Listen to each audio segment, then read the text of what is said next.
Winning Durango, Colorado's first outright state high school football championship in 2020 was a huge accomplishment. Much of the responsibility fell on the shoulders of star dual-threat quarterback Jordan Woolverton, whose high school football career includes over 5,500 passing yards, 1,600 rushing yards, and 89 touchdowns. Woolverton's prime target was star receiver Gage Mestas, who amassed over 1,500 yards receiving and 15 touchdowns himself. Learn what this dynamic duo attributes their success to on this episode of A Tale to Tell. Today I've got two outstanding scholar athletes from Durango High School here in southwestern Colorado. Jordan Woolverton, quarterback and safety, and Gage Mestas, wide receiver and defensive back. Both seniors at Durango High School. Welcome, gentlemen. Thank you. Thank you. How are you? Doing great. Very excited. Oh my gosh. I'm excited. I'm excited for you. I'm excited for your families, your coaches, your friends. Yes, sir. Man, the whole community. And we're going to talk more about your monumental win later, but it's outstanding. So Thank you. super proud of you guys. I know everybody in the community is. So it's a big deal, right? Even though it was 66 years ago that Durango won one, it wasn't outright, right? It was a 7-7 tie. Yes, sir. So that's one thing you guys have that nobody else has. Correct. So that's quite an achievement, fellas. So before we get in, and by the way, so when I just say championship, so it's a 3A Colorado High School football title. You guys are quite the dynamic duo. And I've watched you play since you were in 7th grade. I think I might have seen a game or two when you guys were playing Yaffle. And I know your dad, Ryan. I know your Uncle Chris. Yes, sir. I know your Grandpa Steve a little bit. Oh, yeah. But it's really impressive. So let's go back in time to when you guys were playing Yaffle. 3rd grade-ish, right? Definitely. Yes, sir. And is that when you guys first met? No, we met roughly 2 years before that. Oh, okay. Yeah, Just in school, or? Parents, actually. Okay. Our parents were friends in high school. And so they introduced us to each other. And we were both interested in sports, so we picked up real easily and kicked it from there. And They haven't been able to separate you ever since? haven't been able to. Yeah. So let's talk about Yaffle a little bit. It's my understanding, so you guys was 3rd grade, get together, and coaches. I'm sure your dad was probably one of your coaches at the time, right? Yes, sir. And nobody wanted to play quarterback, right? You didn't. No one did. I mean, I remember putting the team on a huddle and just asking, so who wants to play quarterback? No one raised their hands, all in 3rd grade. We all wanted to be running backs and so get the ball, score the touchdowns, You bet. and so I raised my hand and I was just like, I'll do it. And so the rest is history. I mean, I fell in love with the position ever since then. And I know your brother played quarterback, but was he playing at that? He's how many years older than you? He's 4 years in grades. Okay, so by then, had he started middle school quarterback yet? Was he interested in quarterback yet? Yes, he was definitely interested in quarterback. He played quarterback on his Yaffle team. They started in 4th grade. Okay, so was that part of the light bulb that went off or For not? sure. A little bit? Yeah, I mean, just seeing my older brother play as a older Yaffle and middle school player, I mean, it was for sure just a light bulb. I mean, like, I can learn from him, take little tips from him that he's going to teach me for my games when I was a 3rd grader. And I know your dad played at Idaho, Yes, sir. right? Kicker at Idaho. Yes, sir. And he played back in '88 when they went to the championship. Yes, Right, he was he a made the- sophomore. He was a sophomore. He was a soccer player, which was really his first Yes, love, sir. right? And then Exactly. they recruited him into football, and he made the game-winning kick for them to go on to play in the state championship, right? Yes, sir. That's true. Yeah, that's fantastic. So it runs in the blood, huh? I guess so. I mean, you could say that. All right. So Gage, when you were in Yaffle, were you running back? Were you a receiver? A little of both? What was your? So at the beginning of Yaffle, I was a wide receiver and just blocking, letting everyone else score. And so then later on from there, I transferred to running back. And from there on out, I played running back throughout Yaffle. And then once middle school came, started playing wide receiver, and that's where I ended up in high school. But back to the AFL days, it was basically just lead right, ISO left, toss left, option right. It was just the basic AFL plays. And we all wanted to be running back, like Jordan mentioned earlier. And so we had a good little rotation going. We had some kids that were a little beefier, you know, for the ISOs. And we just did what we did. We had a lot of fun doing it. And some of these kids that you guys played with Yaffle were on this championship team here, right? Correct. And by the way, this was just a few days ago, folks. I mean, we're talking just a Saturday up in Colorado State University in Pueblo at the Thunderdome, playing Roosevelt, which, again, we're going to talk more about that. So you guys were a dominant force since third grade. You guys, weren't you 40-1? We were 40-1. So the other teams just must have hated playing you because they're okay. How and the coaches must have just been going nuts because how are we going to stop these kids, right? Exactly. Yeah. Well, hey. Don't get me wrong. We played to have fun. We all liked the sport. We loved playing with each other, but we played to win as well. Hey, if you're going to play to win, right? Right. And so we'd play every game like it was our last. We'd go super hard in practice. I remember our Yaffle practices to this day. The intensity was insane. I would say the intensity is near our high school football intensity. We all wanted to go far in the sport of football, and so with that being in mind, we just pushed each other, and eventually, I guess it paid off in high school.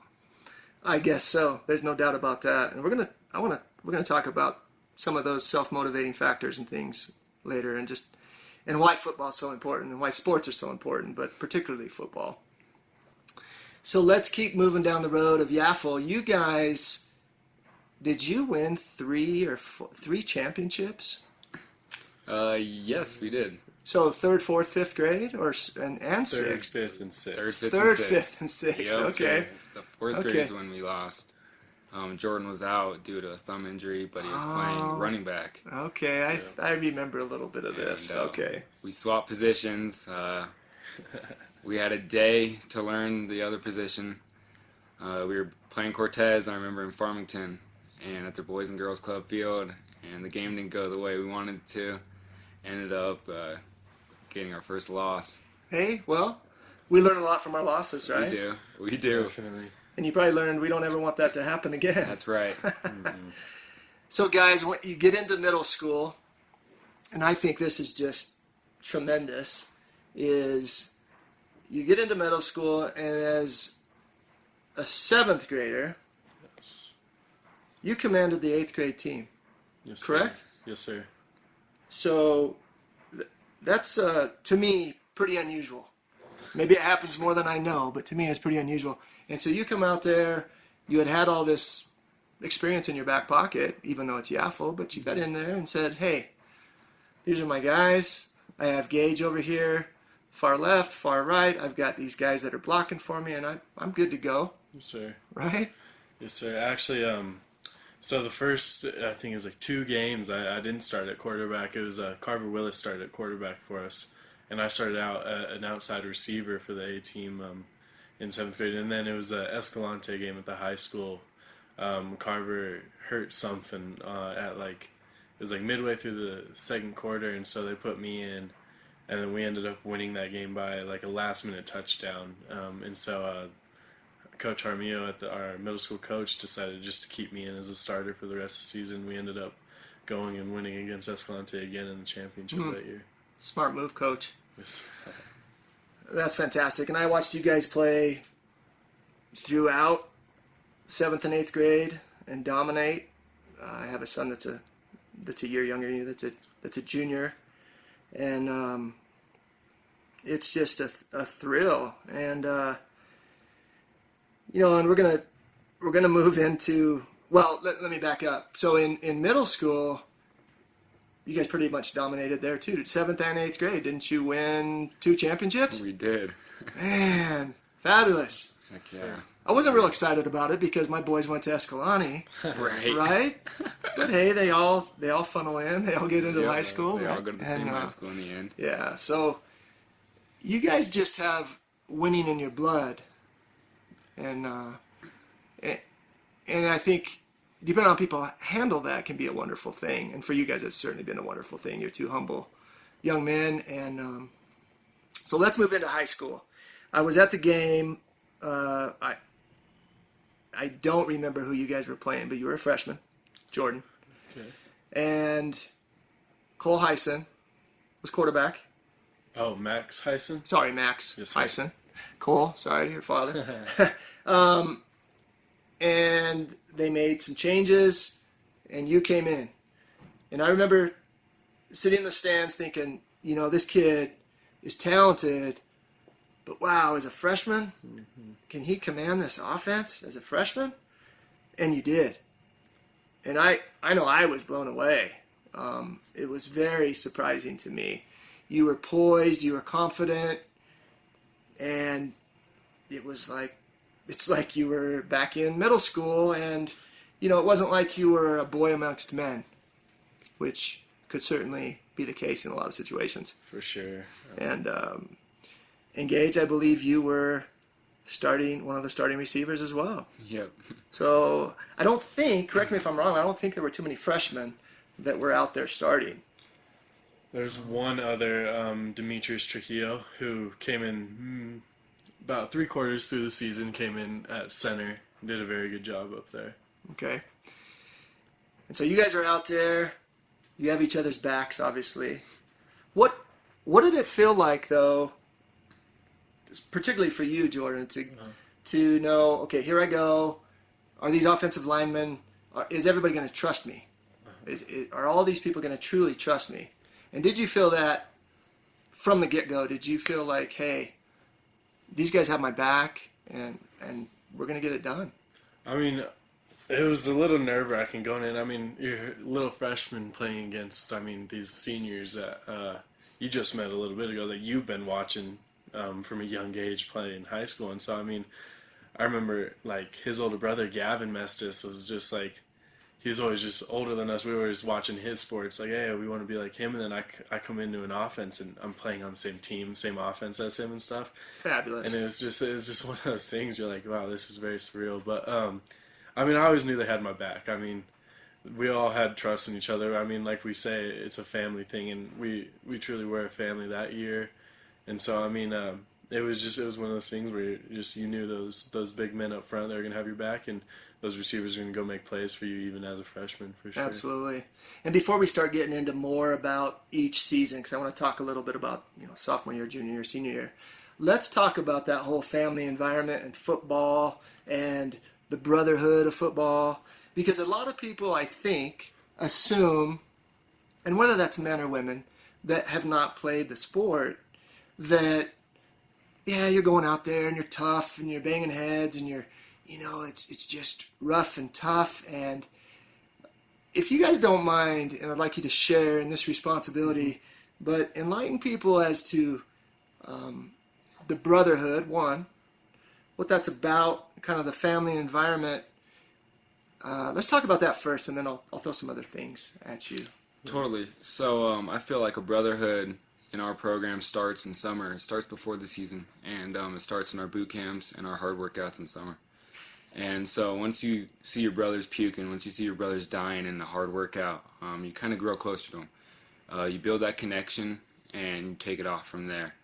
The brotherhood that Vogt has instilled in our program is unstoppable, I think. I think that it's just so surreal. It's just so bold, and I feel like he's done a great job on doing that and molding that in everyone's mindset as well. And I think it all comes with just knowing each other real well, and I think that's where it just starts from. Great. What do you think, Jordan? For sure. I'd like to piggyback on that. Ever since we came in as freshmen, Vogt has really installed that in our brains. It's about the brotherhood that we're going to create with these guys we're playing with. Boot camp, summer workouts, all that stuff is to build up a brotherhood. It's to build up that love and that trust within your brothers, and so that when you are on that field, that bond that you've created through those harsh moments like that, it's not going to be broken. And so that's something that we really saw this year with our team. with as far as we went, we were very tight. We loved each other. I mean, they don't just say you're going to war for no reason, because you're actually going to war out there with your brothers. You never know when it's going to be your last play. Yeah, I agree. And I played in middle school and played in high school, and I loved all sports, but there's certainly something different about football. And you guys are multi-sport athletes. I mean, I've seen you play basketball, and you're a great basketball player. I've seen you play baseball, you're a good baseball player. You could run track, and probably should, I've seen you play baseball, unbelievable baseball player, could run track. I mean, I don't know if there's anything you guys couldn't do, right? But us three know that football is so different. And when you start talking about a battle, it really is a battle. And not only did you guys win lots and lots of battles, you won the war this year. You won the war, and we're going to get more into that. The amount of sacrifice it takes, physically and mentally, is just amazing. And I've never played quarterback. Played running back and linebacker, so I've never played either one of your positions. But tell people for a little bit, Jordan, how much is involved with being a quarterback? Because I can only imagine. I mean, you're the captain of the ship. Sure. All of those sailors are relying on you. Mm-hmm. So that ship doesn't hit an iceberg, doesn't go down. So tell us a little bit about that.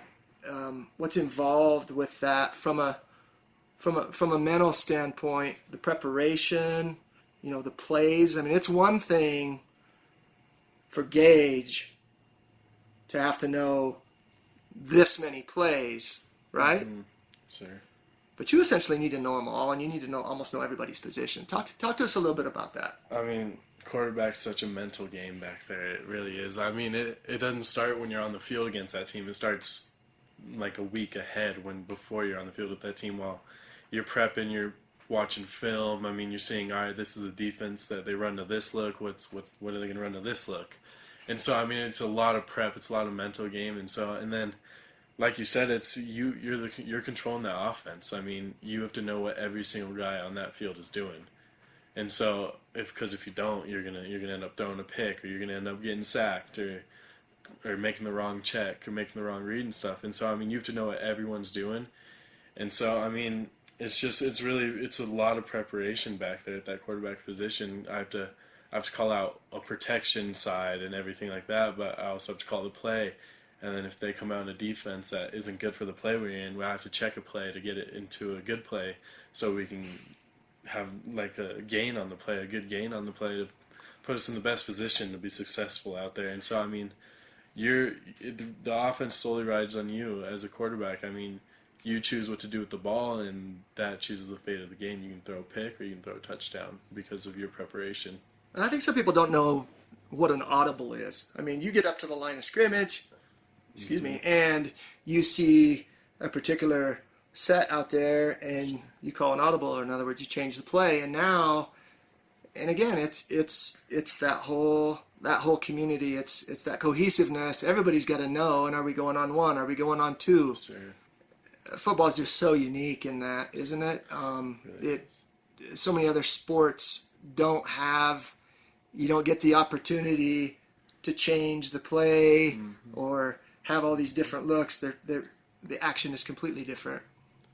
And let's face it, like you were talking about a battle, I mean, you essentially have armor on, you have a helmet on, we've got padding on, and yeah, it's painful. But I don't know of anything that builds more character.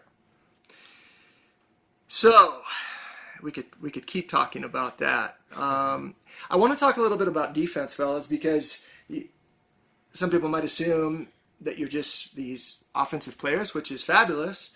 But Gage, you're a cornerback or defensive back, and a darn good one. Arguably made one of the most important plays in the game last week, right? With a fantastic interception. It's a close one. I was surprised I came down with it, to be honest. Well, it was amazing. Thank you. It was one-handed, wasn't it? It was. that was definitely something for ESPN highlights, I think. My guys might have to send that in. And Jordan, as a safety. Anyway, you guys just have tremendous responsibility on both sides of the ball. So, I just take my hat off to you, because I don't think a lot of people realize how much responsibility you have. It's really exciting, and I think, because I haven't played safety or quarterback, Jordan, from your perspective, playing both those positions allows you to read each position, right? When you're at quarterback, since you are a safety, if you see that safety pulling too close and Gage is out wide, you probably are going to call an audible and see you later. Yes, sir. Right, down deep. Or there's a multiple things we could go there, but so guys, let's come back in. I'm gonna reel us all back in just a little bit. I want to talk about, we were talking about freshman year. You guys ended up, essentially, you guys have been in the playoffs every year in high school. Coach Vote's been in the quarterfinals or further 7 out of 8 years, correct? Yes, sir. So what has been your Achilles heel these previous 3 years? What kept you guys from getting to the big dance, so to speak, freshman year, sophomore year, junior year, in your opinion, Gage? Throughout the past years, the reason why we didn't go as far as we did this year, I could say lack of focus, honestly. The lack of focus we had as a team the past few years. Once the playoffs came, we got a little deeper into playoffs, we forget who we really were. We forget that we're battling for the last game. We weren't just playing the game that week. And so, you think you got a little overconfident? Overconfident. Okay. Yes, that's a great word. And so what makes that different from this year was that we knew that it wasn't over until we got to where we wanted to be. We all had the goal as state championship.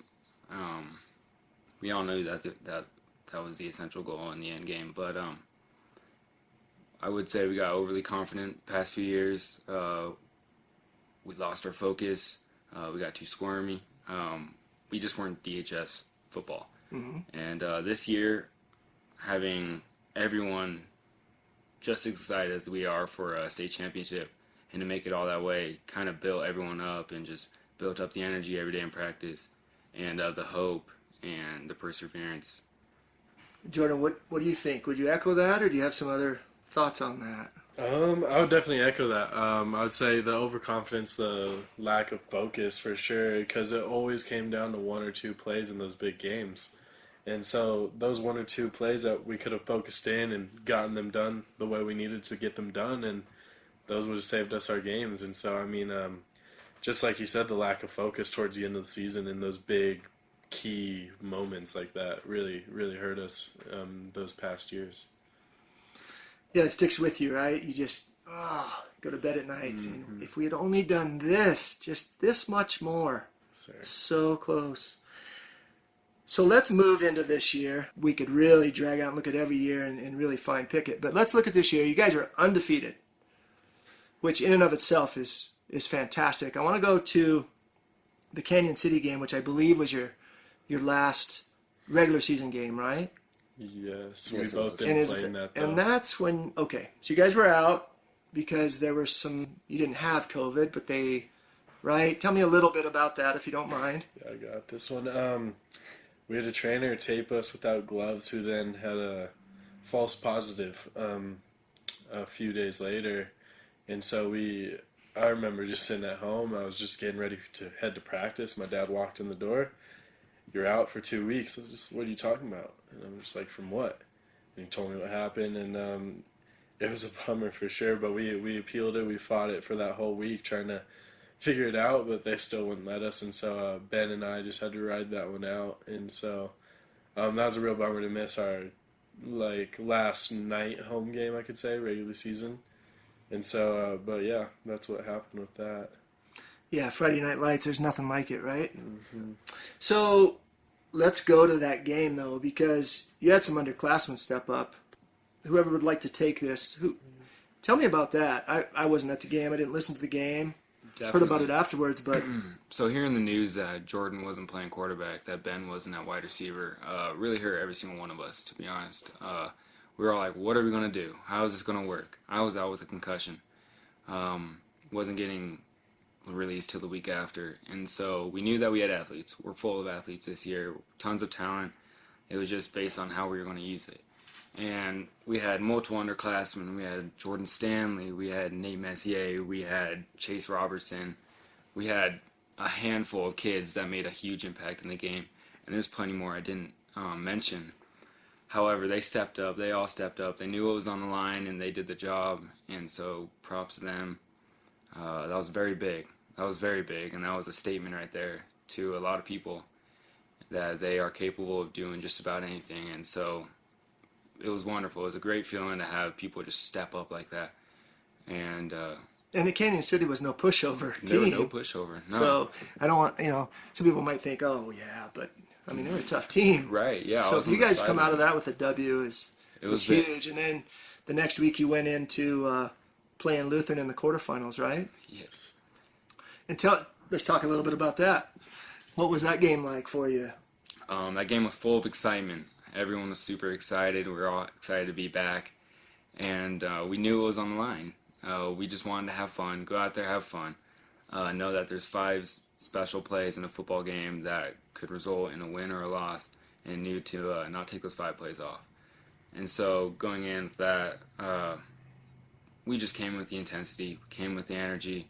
We all wanted to go as far as we could, and we were letting nothing stop us. So. And you guys, what was the final on that one? 47-6. Yeah, you guys beat them up pretty good. Oh yeah, for sure. So you beat Lutheran, and then it was off to Holy Family for the semifinals. Let's talk a little bit about that game, because you guys hadn't been past quarterfinals, right? In several years. Yeah. So I mean, it had been 23 years. So let's talk about that game a little bit. I mean, there's a lot of excitement going in that one too, just because, like you said, we hadn't been there so long since '97, and it's 2020.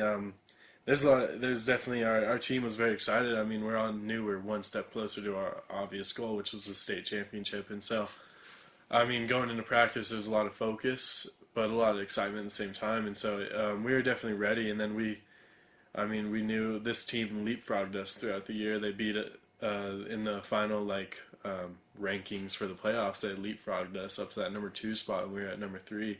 And we weren't taking that lightly. I mean, we thought we belonged at that number 1 spot all season long, and Chassa and Coach's poll never gave it to us. And so, I mean, we took that as disrespect. And it may be a blessing in disguise, right? Right. I mean, it could be. To me, being that underdog, I kind of like being the underdog. Oh, yeah. That way, maybe we don't get overconfident, right? Exactly.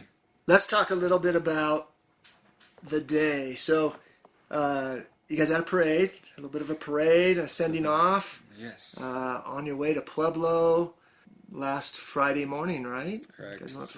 Let's talk a little bit about that, what that meant to you. Got to go out in style, or maybe you guys always ride on an amazing bus. I saw this beautiful white luxury bus. But going through town, you had, the fire department, the police, you had tons of people, honking horns. It was really fantastic, especially in the midst of all of this COVID and in such a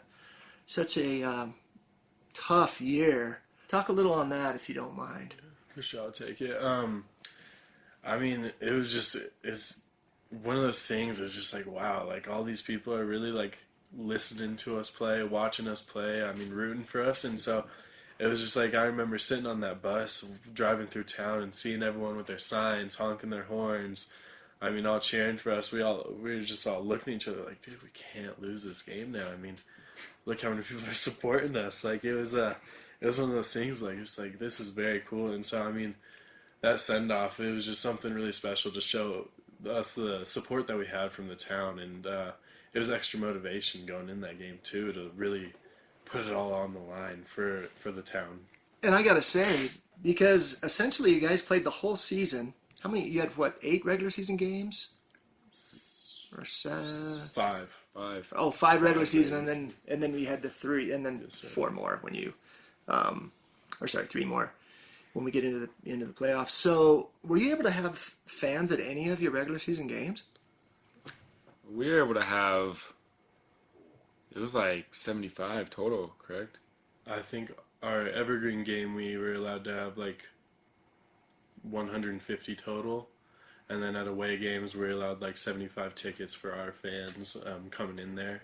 So what was that like? I mean, obviously this has been a crazy year for everybody in the world.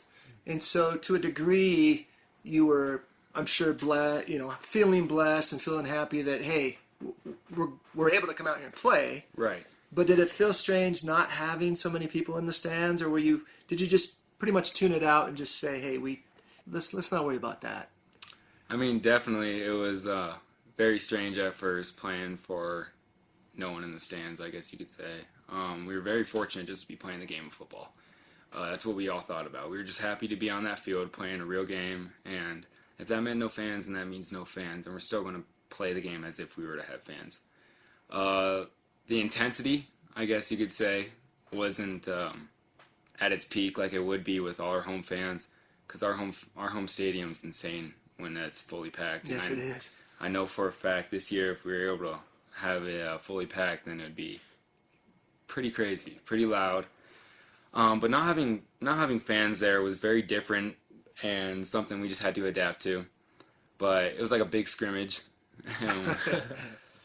But other than that, we were still very fortunate playing. Now let's move forward. You play in Roosevelt for the state championship. Roosevelt Rough Riders, is that what they're called? Correct. And these guys are ranked number 1. A lot of talent, obviously. And I listened to the whole game. It was quite the nail biter. And let's talk about that game. I mean, from the moment you kicked off, what were your thoughts? Were you trying to treat it like every other game, I'm assuming? And your coaches, I'm sure, did a fantastic job of saying, look, this is what got you here. We're not going to try anything new and fancy, and just go out and play your game. Sure. And did you guys feel that way, or was it? But in the back of your mind, it's like, wow. I mean, this is like the Super Bowl of high school. So what was it like for you? I mean, definitely, it was just like trying to go into it like this is just another game. It's just on a bigger stage. I mean, it was different for us pregame, not being able to get on the field until a certain time, not being able to do our walk the field and everything, which kind of changed the mood of how you went into the game. But like you said, our coaches just like kept our minds right. It's just another game. Let's go out there and play to win, as we always do for every game. And so, I mean, it was just keeping that steady mind throughout pregame and throughout the game, obviously. So, fellas, this was a battle from the get-go. I mean, guys, you went in at halftime 14-14. Just a great battle offensively and defensively. Did your coaches at halftime say, look, we've got to change this or that? Or, I mean, not really. You're not going to make any big adjustments. No, so our coaches were very calm, actually, at halftime, much more calm than we were, to be honest. We were very amped. We were still like, what is going on? Why is this the lowest we've scored in the past 2 years? Why is this defense stopping us this many times? Luckily, Jordan's dad, he knows his way through football. He's so talented in his position. So he had plays up his sleeve. Of course he did.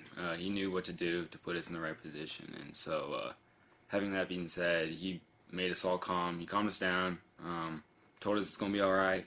He gave us the right plays. We knew that we were going to execute properly with his work. And so I guess we just went under his wing, and he guided us through it. So. Nice job, Ryan. And I know your dad's the offensive coordinator, and I want to get him and Coach Vogt in here at some point in time and talk a little bit of X's and O's and talk about all you guys. Man, so you guys ended up winning the game, 21-14. Unbelievable nail-biter. I listened on the radio, and thank you, Don Piccoli. It was just a wonderful broadcast. And Bill Gwynn, I believe, was some great commentary. Didn't know you were such a good announcer, Bill.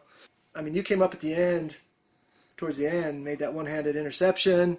It could have gone either way. I know my coach used to say that, offense sells tickets and defense wins championships. And I don't know if there could have been a better battle for 3A than you two teams. I mean, really. And regardless of who picks number 1 and number 3, I'm glad they didn't pick you guys number 1, because I think it made you hungrier. Yep. Totally but agree. This will forever be your legacy.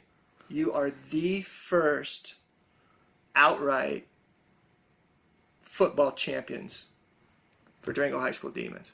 Well, that's got to feel amazing, Heck yeah. right? It's got to feel amazing. And you guys, so many kids look up to you, just like you looked up to your brothers and other athletes, right? You've got this an amazing array of young folks out there that are looking up to you, and looking up to you not just on the football field, but Jordan on the basketball field, on the baseball field, both of you. And I don't know, we're going to talk a little bit about this, what your future, what your plans are. I want to ask you, first of all, and we could talk about this a long time, so we'll keep it relatively short. Gage, how important has your family been in this whole process from, the time you were little? Family to me is everything. I value family more than I value just about anything, like I said. The support and the motivation they give me, the support that they give to my friends, it's very special. To have the family dynamics that everyone on our team actually had with their parents was very special.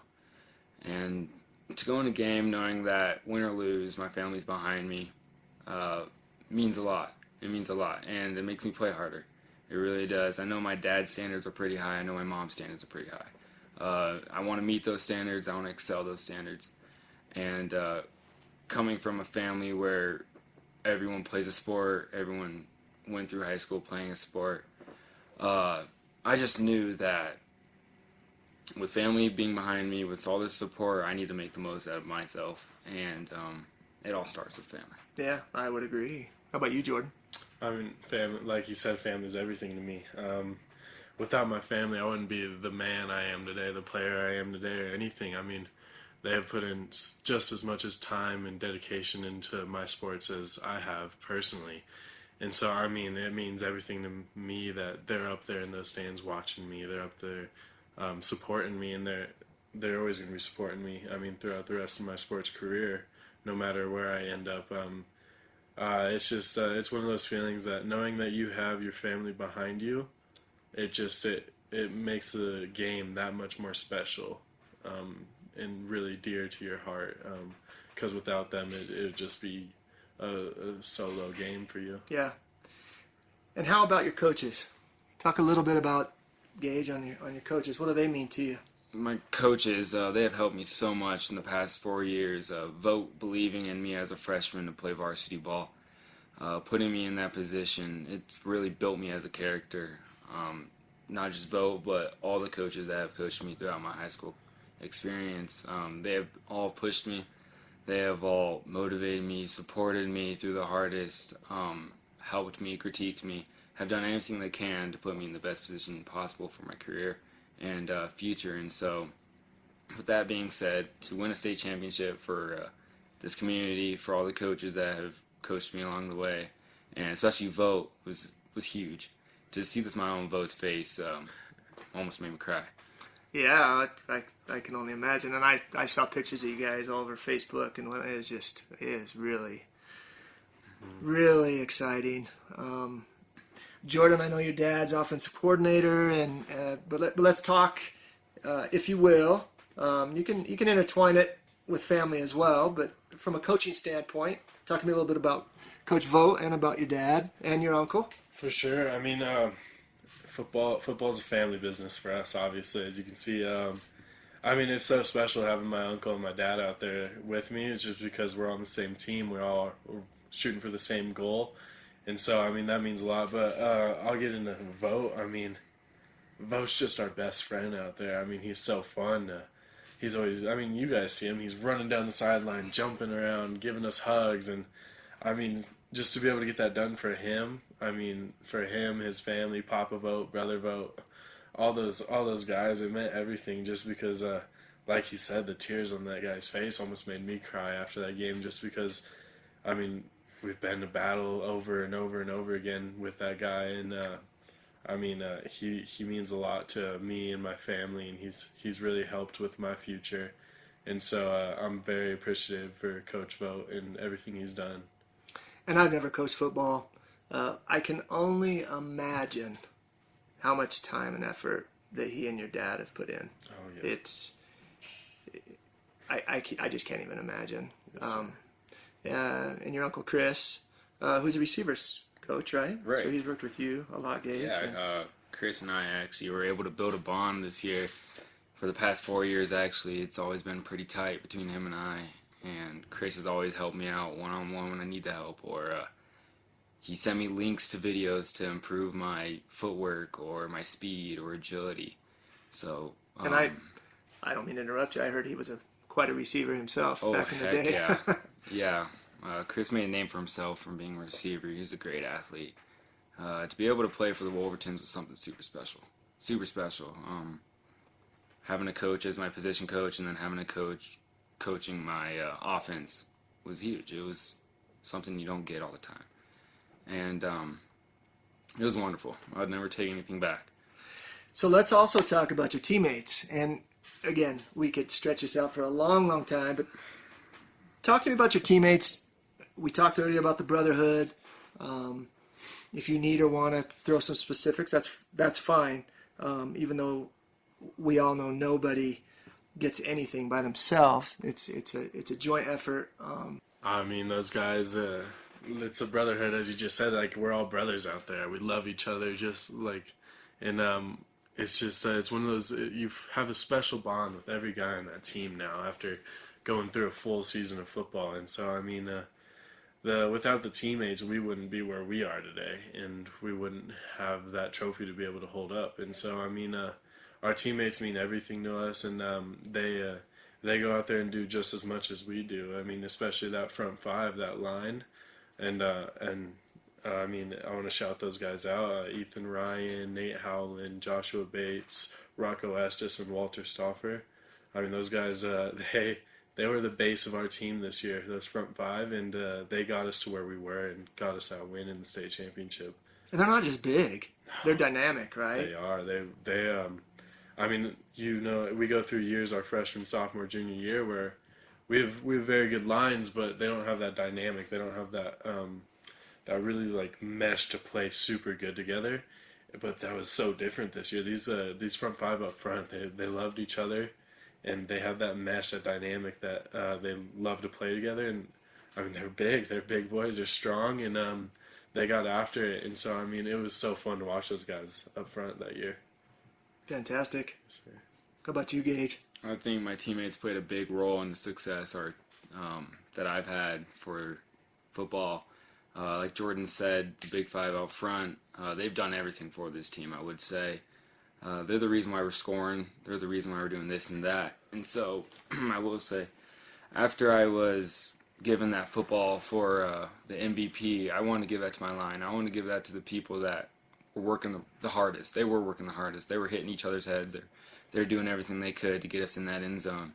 And so, like Jordan said, shout out to them. But I think that my teammates have had a great impact on who I am today. Being with them for so long have really taught me to be this and that. And so they built me as a character. Fantastic. I want to say something about both of you. And it's, I didn't know either one of you personally before you came in today.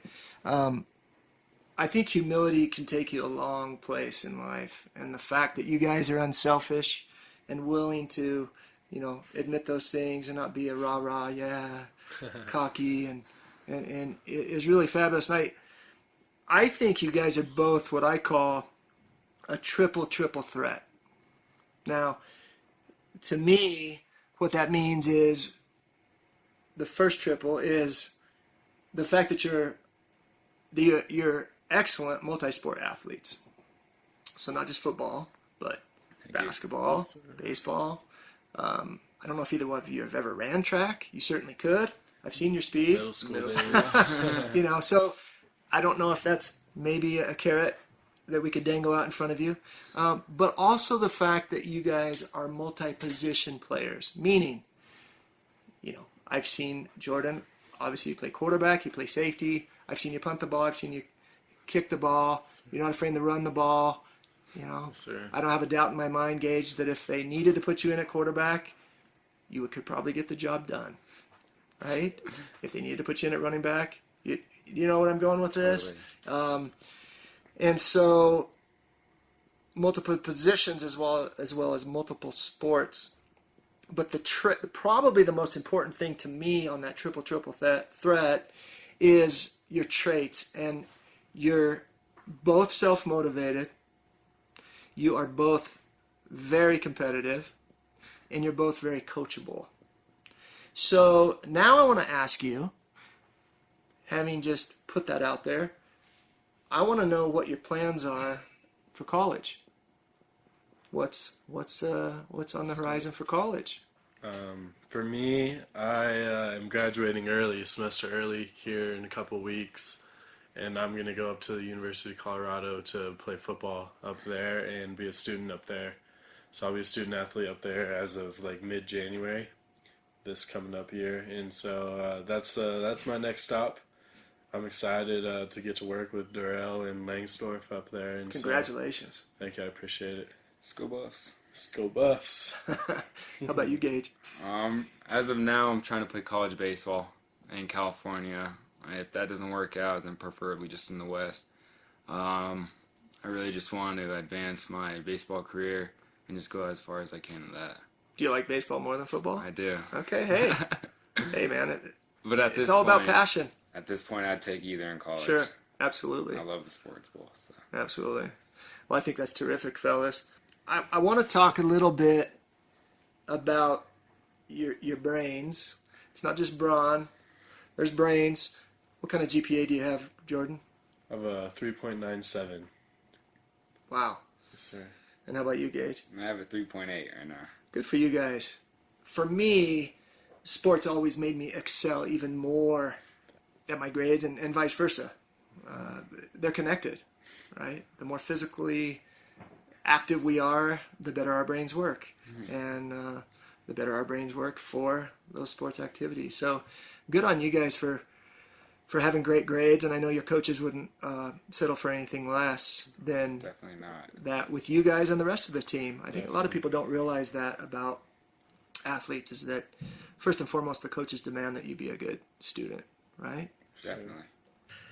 Oh my gosh, fellas. So I could talk to you a lot more about this. I hope to get, like I said, your coaches in here at some point in time.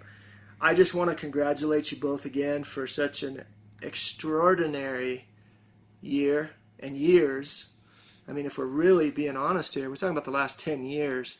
You've had some amazing success on the football field. I mean, you've hardly lost.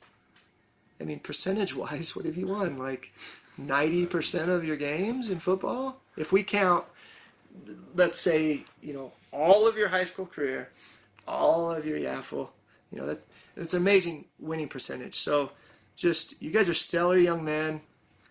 You inspire so many, like I said. I just really look forward to, what your future accomplishments are going to be, both in the classroom and out of the classroom, and thank you. In the communities that you choose to live in. So thanks again for coming on and allowing me to help tell your story. And walk with pride, as I know you will. And yes, I know when people see you, they're going to always have a story to tell and smiles on their faces. That's right. Hope so. Again, I'm your host, Don Roberts, and this is a Tale to Tell podcast. Until next week, be well. This podcast is brought to you by the popular books Wellness Toolbox 1 and 2. These books are available on Amazon as well as at local Durango, Colorado merchants. Purchase your copies today.